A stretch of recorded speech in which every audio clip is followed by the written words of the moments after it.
여러분의 상식이 쑥쑥 올라가는 시간입니다. 알고 나면 사사건건 유리해지는 법률 상식. 전선의 사사건건. 네, 오늘은 상속세 관련된 이야기 나눠봅니다. 상속세 개편을 둘러싼 논쟁이 정치권에서도 한창인데요. 오늘은 이분과 함께 뜨거운 상속세 개편 논의에 대해 알아보겠습니다. 전선의 변호사 나오셨습니다. 안녕하십니까? 예, 안녕하세요. 전선의 변호사입니다. 예. 오늘 뭐 다룰 내용 많으니까 그냥 곧바로 들어갈까요? 아니면 아이스 브레이킹 좀 뭐 준비하고 계신 거 있는 것 같아요? 아니 오늘 우리 문자 주제가 집에 가면 할 일이거든요. 오늘 집에 가서 무슨 할 일 있으세요? 일하셔야죠. 그러니까 집에 가면 일단 대충 씻고 어. 밥 저는 먹습니다. 누가 차려주나요? 엄마가 차려주세요. 같이 사세요?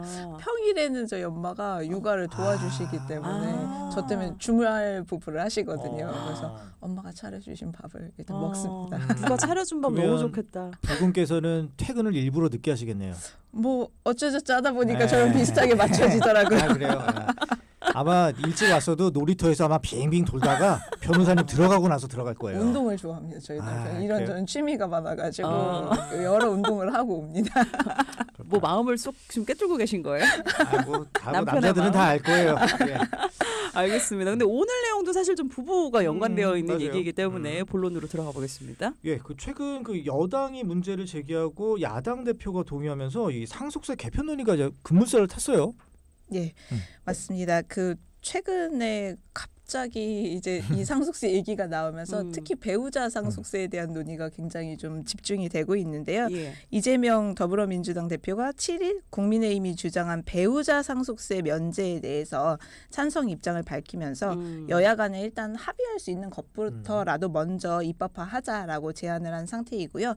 결국에는 배우자 상속세에 대해서는 전면 폐지하겠다라는 국민의힘 측의 주장을 어느 정도 수용한 것으로 보입니다. 예. 근데 또 단서를 한마디 붙이셨는데 예. 이번에는 초보자 감세 조건 같은 거는 붙이지 말고 이 문제에 대해서만 개편 문제를 우선적으로 처리할 수 있는 부분 먼저 처리하자 이렇게 입장을 밝힌 상태입니다. 네. 예. 그럼 여기서 초보자 감세라는 건 뭐 자녀 이런 증여 뭐 이런 것도 다 포함된 건가요? 전체적인 상속세에 대해서 뭐 최고 세율이라든지 그런 구간에 대한 조정을 하는 이런 부분을 의미하는 것으로 보입니다. 예.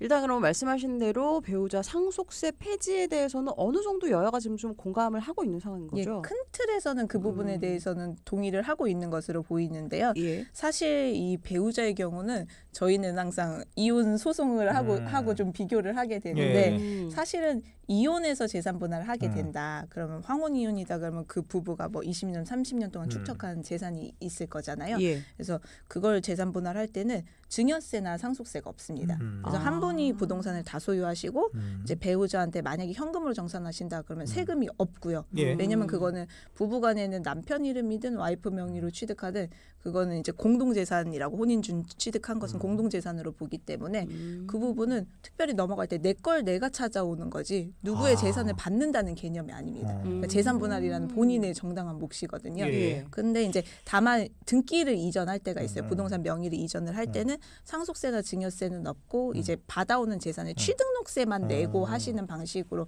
그렇게 처리를 하는데 뭐 저희 변호사들 입장에서는 항상 이런 이혼 소송하고 비교를 해본다면은 이혼 소송으로 가져오면은 세금 없이 가져오는데 상속을 했을 때는 배우자에 대해서도 그런 뭐 최고 세율로 따지면 50% 물론 배우자 공제가 있기는 하지만 그걸 부담하고 가져온다는 게 굉장히 차이가 큰 상황이고 적법한 것은 아니지만 어떨 때는 절세 때문에 위장 이혼을 하시는 뉴스에서도 많이 봤어요. 경우가 뭐 종종 있다라고 볼 수밖에 없습니다.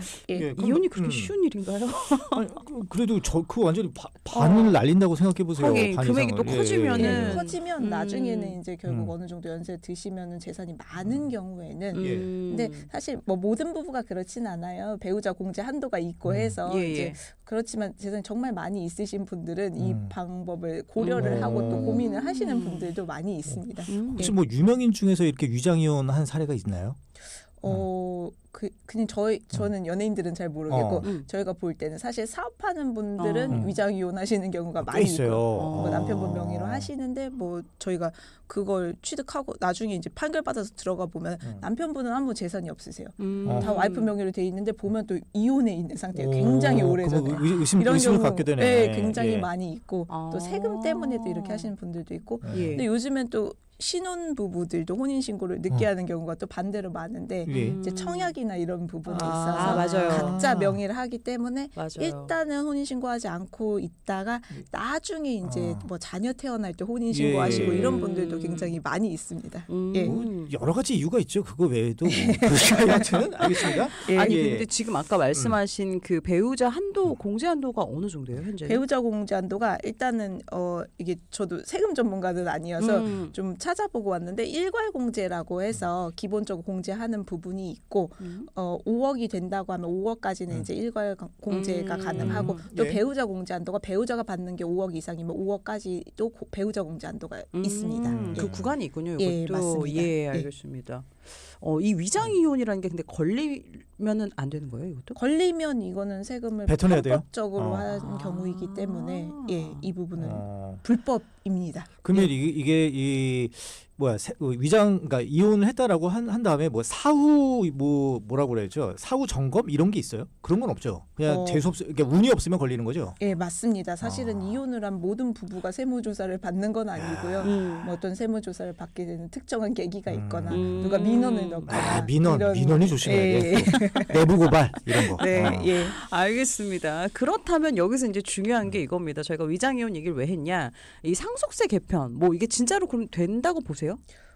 저는 제 개인적으로는 그래도 지켜봐야 될 것 같은데 일단은 표면적으로는 부부간 배우자에 대한 상속세 폐지에는 어느 정도는 큰 뜻을 함께하여야지만 50%에 달하는 현행 상속세 최고 세율을 인하할지 여부가 좀 대립되는 경우이고요. 예. 현행 상속세율이 이제 1억 원 이하일 때는 10%, 1억에서 5억까지는 20%, 5억에서 10억은 30%, 10억에서 30억은 40%, 30억 이상이 이제 50%라고 합니다. 예. 근데 사실 저희가 실제 사건에서 상속세 부분이 논쟁이 되는 부분이 많은데 사실 상속세를 납부하지 못해서 부동산을 포기하게 되는 상속인들도 굉장히 많이 있으시고 예. 또 그 연부연납이라고 해서 이제 납세청에다 이제 납세 담보에 대한 거를 제공을 하고 예. 이제 승인을 받아서 몇 년 동안 분할 납부하시는 케이스도 많고 또는 저희가 상속 실무에서는 실제 소송에서는 분쟁의 핵심이 사실 앞에 증여를 사전 증여를 해주신 분들은 세금까지도 싹 처리를 해주시는 분들이 많이 있으세요. 예. 그래서 그런 세금을 진짜 누구 자금으로 냈냐 하면은 대출을 받게 하고 이렇게 뒤로 또 현금으로 조금씩 증여를 해주시는 경우도 예. 있고 예. 아무튼 그런 부분들이 있는데 어쨌든 여당은 그 국민 경제의 큰 걸림돌인 가업승계 부담 완화 방안에 대해서도 챙겨야 한다라는 입장을 밝혔는데 예. 국힘은 현행 50%인 최고세율을 40%나 그 이하로 낮춰서 가업승계 포기를 하는 사례를 좀 막자라는 입장을 고수하고 있고 아까도 말씀드렸듯이 민주당은 이를 소수에게만 혜택이 가는 초부자 감세다라고 규정하고 있어서 그 부분에 있어서는 의견 차이가 좀 있는 상황입니다. 그래서 배우자 상속세 면제에 대해서는 어느 정도 공감대가 형성이 됐는데 나머지 사안들까지 어느 정도까지 논의가 되냐에 따라서 합의가 안 될 가능성도 좀 있는 상황입니다. 예. 네. 예. 네. 이게 지금 정치권에서 지금 얘기되고 있는 이 배우자 상속세 이게 아까 그 변호사님이 얘기한 대로 이혼하면 재산 분할하면 세금이 없는데 네. 이 사별하면 상속세를 내야 되고 네. 이런 것들이 불만이기 때문에 좀 타당성은 좀 있어 보여요. 예, 맞습니다. 실제로 이제 뭐 예를 들어서 할머니, 할아버지 돌아가셨는데 두 분이 이제 서울에 있는 뭐 30억대 집에서 거주를 한다라고 하면 이혼을 하면은 뭐 잘 가져오실 수도 있지만 예. 상속을 하게 돼서 그 아파트에 거주를 못 하시고 또 처분을 해야 되고 세금 때문에 이런 문제가 많이 발생을 하거든요. 예. 그래서 어쨌든 이 상속세의 취지가 부모에게서 자녀로 이제 세대가 이전될 때 한 번만 걷자라는 것이 그 근본 예. 취지인데 배우자한테 이전될 때 세금을 또 걷고 또 배우자가 돌아가셔서 또 자녀 때로 올 때 또 한 번 걷어야 이중과세가 되니까. 되는 예, 거죠. 맞습니다. 그래서 이중과세라는 얘기가 나오고 있고 어. 아까 말씀드린 대로 혼인 생활 중에 한쪽 배우자가 어쨌든 그 재산을 이제 증식하는데 같이 기여를 했는데 예. 그 생존권에 대한 박탈에 대한 부분이 있지 않느냐, 좀 기여도를 예. 평가해줘야 되지 않느냐 예. 이런 측면이 있습니다. 예. 그리고 이게 현실적인 게 상속세는 현금으로 내야 되잖아요. 이렇기 때문에도 많은 조금 그 현재의 삶을 유지하기 힘든 경우들이 생기더라고요. 예. 결국에는 그렇게 집안채인 경우는 결국에는 세금 때문에 그 집에서 못 거주하시고 뭐 처분하고 아예 지역을 옮기신다든가 예. 이런 경우가 많이 있습니다. 그러니까 이게 이게 지금 몇십 년 만에 계속 재편을 하려고 하는 이유가 우리가 경제 규모가 커졌기 때문에 그렇잖아요. 부동산 값 이런 것들이. 그러니까 맞아요. 웬만한 그 뭐 중간층 이런 분들도 지금 피해를 봐야 되니까 네. 이런 지금 정치권의 논의는 좀 필요해 보이긴 하네요, 진짜로. 맞습니다. 그래서 뭐 서울에 집 한 채 있는 음. 경우에도 그거를 유지할 수 없는 경우가 많이 있어서 예. 이제 그러니까요. 금액 규모가 많이 달라진 것 같습니다. 예, 화폐 가치가 너무 떨어져서 그래. 부동산이 너무 오르고 네. 맞습니다. 그렇다면 궁금한 게 다른 나라는 좀 어떤가요? 그러게요. 예, 이번에 이제 논란이 있으면서 기사들에서 많이 비교를 해놨더라고요. 예. 국회 정책처에서 상속세제 과세 방식별 공제제도 비교 연구라는 보고서가 있는데요. OECD의 많은 국가들 중에서 배우자의 상속세를 전부 면제를 하고 있는 국가들이 많이 있고 배우자 상속에 세금을 물리는 나라는 38개 회원국 중에서 딱 한국을 포함한 12개국입니다. 근데 그 물리는 방식 중에서도 저희 나라는 좀 높은 부분에 해당하거든요. 우리나라? 예, 그거는 이따 차이를 말씀드리고 네. 일단 상속세를 처음 도입한 영국을 비롯한 미국, 프랑스, 일본 등 주요 국가들은 배우자 상속에 대해 상속세를 면제해주고 있고요. 예. 아까 말씀하신 그런 이제 세대 간 이전에만 과세하자라는 취지 때문인 것으로 보입니다. 네. 예. 뭐 살짝 변호사님이 내비쳐 주시긴 하셨지만 우리나라와 비교했을 때 우리나라가 좀 예. 과다한 것 같아요. 예, 12개국 중에서도 저희가 좀 방식이 계산하는 방식이 좀 높은 편인데 예. 일단 배우자 상속에 대해서 세금을 물리는 아까 말씀드린 한국 포함한 12개 국가를 비교를 해 본다고 하더라도 이제 독일, 벨기에, 그리스 등에서는 주식이나 보석에 대해서는 상속세를 걷지만 함께 거주한 주택에 대해서는 세금을 면제해 줍니다. 예. 그리고 그 아까 말씀드린 12개국 중에서 한국의 세금 부담이 실질적으로 높은 편인 이유가 좀 방법도 다른데 배우자에게 과세하는 독일, 그리스, 네덜란드 등 11개 국가에서는 배우자와 자녀들이 각자 물려받은 금액에 대해서만 세금을 물리는 유산 취득세 방식인데 예. 반면 한국은 유족들이 받은 상속 총액에 대해서 세금을 매기고 그거를 이제 유족들이 연대 책임을 지는 유산세 방식이어서 만약에 그렇게 해서 한 명이 안 내면 어떻게 돼요? 우리 이제 각자 내부적으로 n분의 1이 몫이 있잖아요. 예, 예. 그래도 연대 책임이기 때문에 다른 분 재산이 있으면 집행을 당하고 다시 구상을 청구해서 회수를 해야 되는 방식이어서 상속인들 중에 재산이 있는 분은 누구라도 책임을 질 수밖에 없는 방식이고 예, 예. 또 총액에 대해서 물리기 때문에 금액 그 산정 방식도 굉장히 다른 나라와 비교했을 때는 높은 편입니다. 예. 맞아요. 그래서 형제가 많을 때는 누가 더 많이 내고 약간 이런 얘기들 나오는 게 예. 총액에 대한 예, 거죠. 많이 있습니다. 근데 우리 자녀들은 다 1 아니에요? 예, 1인데 사실 아까 말씀드린 그 연대에서 납부를 해야 되기 때문에 한 명이 안 내면 그 다른 중에 하나가 빠지게 상속인도 되면. 내야 됩니다. 예. 그러면 이거 방금 말씀하신 유산세와 유산 취득세 요거 조금 더 쉽게 설명해 주시면 어떻게 될까요? 지금 정부와 여당에서 또 이 배우자 상속세 말고 얘기하는 방식이 현행인 유산세 방식에서 유산 취득세 방식으로 전환해야 된다라고 얘기가 나오는 상황인데요. 예. 지금 현재 상속세 및 증여세법 13조에서 현행 유산세는 사망자의 재산 총액을 따져서 각자 뭐 10억씩 받아서 30억이면 10억에 대해서만 세금을 부과하는 게 아니고 총 30억에 대해서 일단 세금을 산정을 하고 예. 그거를 내부적인 n분의 1을 고려하지 않고 총 상속인들이 연대 책임져라라는 방식인데 유산 취득세를 개편하면 내가 얼마 받았냐에 따라서 그 금액을 기준으로 해서 실제 이제 세금이 산정되는 방식입니다. 예. 그래서 최상목 대통령 권한 대행 역시도 낡은 상속세를 개편을 해야 되는데 정부는 상속세 공제를 합리화하고 납세자가 승계한 자산에 대해서만 세금을 부담하는 유산 취득세로서의 개편 방안에 대해서 발표를 하고 공론화 절차를 거치겠다라고 입장을 밝힌 상태이고요. 예. 그리고 민주당은 또 이에 맞서서 배우자 상속세 공제 한도가 현행 5억인데 10억으로 상향하는 방법을 제안을 하기도 했습니다. 예. 그 변호사님 보시기에는 뭐 유산 취득세 방식이 더 합리적이라고 보시는 거예요? 사실 납세 관청의 입장에서 보면은 유산세 방식이 그쵸. 편하죠. 그쵸. 그냥 징수하기 총액만 편하죠. 때리고 네. 또 그 안에 관계는 이제 판단할 필요는 없으니까. 근데 사실 음. 그 부분 때문에 또 추가적으로 형제들 간의 소송이 가고 뭐 또 산정하는 데 있어서 어려움이 있고 이런 문제들이 많이 있어서 예. 사실 본래의 취지로 따진다면 본인이 받은 부분에 한해서만 내는 것이 맞다라고 보이고 다른 비교 사례들을 아까 네. 다른 국가들을 비교해 본다고 하더라도 예. 다른 국가들은 그런 방식으로 과세하고 있습니다. 되게 예. 많이 하네요, 진짜 유산 취득세 방식. 예. 그럼 이렇게 그 배우자에 대한 상속세가 면제되면 뭐 상속세 납부하는 방식도 바뀔 것 같아요. 예, 굉장히 바뀌는데 이게 이제 지금 기사들 보시면은 이제 세금에 대해서 뭐 얼마를 받았을 때 얼마가 바뀌냐 시뮬레이션한 결과들이 많이 있는데요.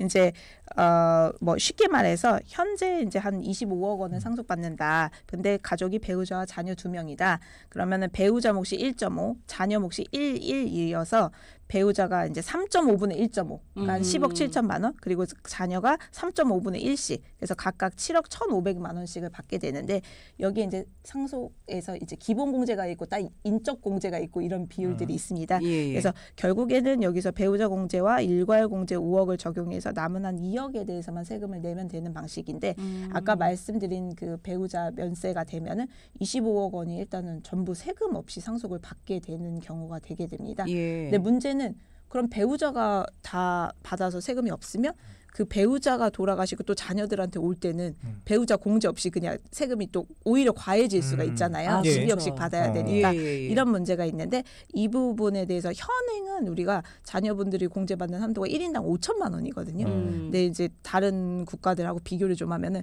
미국은 평생 자녀에게 물려주는 재산에 대해서는 187억 원까지 공제를 해주고 영국은 10억 원까지는 공제를 해준다고 합니다. 예. 그래서 이런 부분도 좀 따라서 같이 논의가 되어야 되지 않나 예. 하는 부분이 있습니다. 좀 제가 심하게 얘기하면 좀 심하네요, 진짜. 우리가. 워낙 정말. 차이가 좀 그러니까. 뭐 5천만 원, 나이별로 2천만 원 이거는 지금은 뭐 보통 주식을 취득 예. 증여해 주시는 경우도 훌쩍 넘기 때문에 그렇죠. 예. 예. 근데 미국은 왜 이렇게 많은 거예요? 아니 너무 차이가 많이 나니까. 그러니까 물론 이제 이게 횟수나 이런 부분들도 네. 다 고려는 돼야 되지만 어. 평생 이 한도 기준으로 해서는 총액 기준으로는 그렇다고 합니다. 알겠습니다. 상속세 이거 어떻게 개편될지 아마 많은 분들도 관심 가지실 것 같은데 어떻게 결정될지는 저희가 한번 지켜보도록 하겠습니다. 한 가지 주제 좀 더 가볍게 다뤄볼 텐데 요즘 그 개그우먼 이수지 씨가 대치만 패러디 영상 그래서 뭐 패딩이 막 그 예. 중고 거래 중고거래, 사이트에 막 올라오고 그랬잖아요. 이게 법적으로 뭐 문제가 있는 거예요? 사실 저도 그거 봤는데 네. 하도 기사가 많이 나고 네. 많이 얘기하셔서 세 편을 다 봤는데 네. 아, 굉장히 재밌더라고요. 제이미 돈두대 빵 던지지 않아요. 네. 근데 카메라 네. 껐잖아요. 근데 사실은 저는 이제 이 항상 명예훼손이나 뭐 모욕 이런 부분이 특정인을 지칭 또는 뭐 옛날에 뭐 여성 아나운서 집단 사건도 있었지만 특정 집단을 지칭을 해야 되는데 사실은 제가 볼 때는 굉장히 재밌고 신랄하지만 이제 그냥 풍자의 영역이 아닌가라고 예. 생각이 됩니다. 예. 아니 근데 이 영상 모르시는 분을 위해서 간략하게만 좀 그렇죠. 설명 예. 좀 해주세요. 그리고 부가 설명을. 그 이제 그 이수지 씨가 하는 모 유튜브 채널에 이제 강남 대치동 학부모들의 교육열을 좀 풍자하는 영상인데 영상이 더 있는지 모르겠는데 제가 본 거는 3편인데 예. 2편은 엄마 편, 네. 1편은 아빠 편인데 아빠 편이 더 재밌습니다. 재밌어. 그래서 이제 엄마가 이제 주로 이제 라이딩을 차에서 이제 학원을 라이딩하는 모습을 그렸더라고요. 예. 그래서 그 자녀 교육에 얼마나 관심을 두는지 또 뭐 지칭하는 거 그리고 패션이라든지 맞아요. 뭐 이런 부분들이 굉장히 재미있는 포인트가 많이 있는 것 같습니다. 그러니까 이른바 강남 엄마들이 입고 다니는 옷 그리고 네. 뭐 차는 아직 안 나왔죠. 가방 네. 있었고. 패딩 예. 뭐 뭐 엄청 목걸이. 많죠. 예. 맞아요. 네. 예. 그러니까 이런 거 보면서 근데 어떤 분들은 솔직히 기분이 나쁠 수도 있을 것 같긴 해요. 왜냐하면 이게 아까 말씀하신 대로 풍자잖아요. 네. 예. 근데 이런 거에 있어서 좀 대중들은 지금 반응이 좀 어때요? 굉장히 갈리는 것 같은데 저처럼 그냥 재미있게 보시는 분들 너무 비슷해서 재밌다. 이제 진짜 모패딩 못 입는데 어떡하냐. 아 그거 다 갖고 계시는구나. 있긴 있죠. 예. 근데 사실은 이제 저도 뭐 영어 유치원을 보냈는데 거기서 뭐 이제 자녀를 이제 영어 이름으로 부르잖아요. 근데 이제 유치원에서 실제 그렇게 부르거든요. 그래서 초등학교 입학하면 선생님들 1학년 때는 영어 이름 부르지 말기 이런 게 공문으로 내려와요. 하이 클래스로. 왜냐면 워낙 유치원 때는 다 그렇게 불렀으니까 예. 제임이라고 하지 말고 네, 근데 사실은 저는 어떤 모습들은 좀 비슷한 모습도 있는데 그런 부분들 때문에 더 재밌게는 봤는데 또 반대로 너무 엄마들이 이제 교육에 그만큼 열심히 하고 하는 네. 모습인데 이제 이렇게 풍자하는 모습이 좀 예. 불편하다라고 하시는 분들도 있는 것 같습니다. 예. 근데 이제 변호사님 나오셨으니까 이게 법적으로 문제가 되는지도 좀 한번 다뤄봐야 될 것 같은데. 그러니까요. 아니 근데 저는 이 그 아까 말씀하신 그 패딩 회사 네. 그리고 이 가방 회사 네. 그런 쪽에서 영업 방해로 뭐 할 수 있지 않아요? 왜냐하면 그거 영상을 보고 이거 뭐 중고마트에 팔아야 되겠다, 뭐 네. 이제 안 사겠다 이런 움직임도 있잖아요. 정말 이제 그게 심각해진다면 말씀하신 오히려 브랜드 측에서 문제를 제기하는 이제 영업 방해든지 손해를 배상을 예. 하든지 하는 건 가능하겠지만 저는 또 반대로 그 브랜드를 몰랐는데 맞아요. 그걸 저- 보고 눈치 옷백이 마케팅인가요? 있다, 그러니까 예. 어떤 가방이 있다. 맞아요. 이걸 비로소 알게 되신 분들의 측면 약간의 홍보 효과도 네, 좀 네. 있지 그치. 않겠나라는 아. 싶은 부분도 있거든요. 예, 예. 그래서 아마 오히려 제 생각에는 이 정도면 브랜드 측에서는 아직은 재밌어 하지 않을까라고 예, 예. 예상은 하고 있는데 사실 예. 이제 그런 영업방해나 손해배상의 여지는 있습니다. 예. 그렇군요. 그 개인에 대한 명예훼손도 한번 좀 알려주세요. 그러니까. 개인도 그냥 뭐 댓글을 쓴다거나 이런 거는 이 영상을 보고 어떤 특정인에 대한 걸 지칭한 건 아니잖아요. 그건 어렵고 예. 다만 꼭 실명을 얘기하지 않더라고 하더라도 누구나 보는 사람이 어떤 특정인 또는 특정 집단이라고 생각할 정도면 예. 그거는 명예훼손이나 모욕에 해당하는 문제가 발생할 수도 있어서 주의를 하시긴 하셔야 됩니다. 예. 그럼 이번 건 같이 뭐 예를 들면 강남 엄마라고 우리가 말하기도 좀 그렇지만 일단 여기서 얘기한 그거는 특정 집단에 해당이 안 될 수도 있다는 말씀이신 거죠? 그 과거 여성 아나운서의 사례도 좀 그 아나운서 그러니까 이 집단 명예훼손은 항상 그 집단이 특정돼 있어서 거기에 도치맘이라고 그러잖아, 도치맘. 예, 집단에 대한 저격이 개인에 대한 저격 그러니까 비방까지 이어지는지의 가능성을 재판부에서는 보는데 예. 사실 뭐 어떤 특정 집단이 이제 꼭 이어지느냐에서 사실 지금은 좀 그 지칭이 제가 볼 때는 좀 범위가 넓지 않은가 예. 싶습니다. 알겠습니다. 저는 이제 사탄 나오면 차가 나올 것 같아요. 차. 강남 엄마들이 끌고 다니는 차. 예. 요즘 근데 워낙 많아져서 아니 차종류가. 있어요. 그 그래요? 아줌마들이 딱 끌고 다니는 그 예전에는 뭐해서 이제 바뀌는 게 있거든요. 예전엔 예. L이었잖아. 예, 근데 이제 바뀔 것 같아요. 뭐 예, T도 있었고 예, 여튼 예. 사탄 한번 기대해 보겠습니다. 예, 예. 알겠습니다. 저 이렇게 오늘도 사사건건 함께했고요. 전선의 변호사 함께했습니다. 고맙습니다. 감사합니다. 예, 고맙습니다. 네.